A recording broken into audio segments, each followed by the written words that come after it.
Kodim 0507 Kota Bekasi merupakan satuan teritorial yang berada di bawah Komando Korem 051 Wijayakarta. Kodim 0507 Bekasi merupakan kodim tipe A yang dipimpin oleh seorang perwira menengah berpangkat kolonel dan wilayah teritorialnya meliputi seluruh wilayah Kota Bekasi. Saat ini tongkat Komando Kodim 0507 Bekasi diemban oleh Kolonel berdarah Batak. Beliau adalah Kolonel ARM Rico Ricardo Sirait. Jabatan ini beliau emban sejak Juli 2023. Sosok pria hangat dan murah senyum itu bahkan sangat erat melihat perkembangan dunia wartawan atau jurnalistik. Dirinya pernah berdinas di Dinas Penerangan Angkatan Darat sebagai Kabak Listra dan Kasub Dispensus.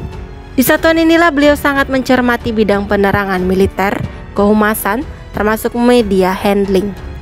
Kolonel Rico Sirait lahir di Jombang, Jawa Timur yang berdedikasi tinggi sebagai patriot bangsa dalam berkarir di dunia militer. Tak hanya itu, dunia pendidikan juga merupakan suatu esensi hidup yang sangat penting baginya. Tercatat sosok yang kini menjabat sebagai Dandim 0507 Bekasi ini memiliki pendidikan bergengsi di luar negeri. Tahun 2001 ia lulus sarjana pendidikan militer atau abituren di Amerika. Sementara S2 beliau raih dengan menyelesaikan Master of Military and Defense Studies di Australia. Pengalaman menarik dan menantang pun dihadapi dirinya sebagai anggota militer Indonesia. Salah satu yang berkesan ialah saat menjadi anggota Perdamaian Dunia tahun 2008 untuk menjaga perbatasan di Lebanon, Timur Tengah. Tak hanya itu, Kolonel Rico juga pernah dikirim sebagai Satgas Pengamanan Perbatasan Indonesia Timur Leste pada tahun 2005.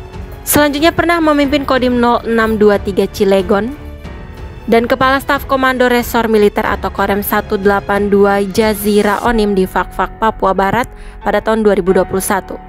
Sebelum masuk ke Kota Bekasi, alumni SMA Taruna Nusantara ini terlebih dulu menjadi staf khusus Kepala Staf TNI Angkatan Darat yang saat itu dijabat oleh Jenderal Dudung Abdurrahman. Kolonel Rico Sirait selaku Komandan 0507 Bekasi tentunya pernah meraih penghargaan bergengsi di tubuh TNI. Beliau menerima piagam penghargaan juara harapan 3 kategori lomba pembersihan pasar pada Lomba Karya Bakti tahun 2023 yang diserahkan langsung oleh Kepala Staf TNI Angkatan Darat atau Kasat, Jenderal Maruli Simanjuntak beberapa waktu yang lalu.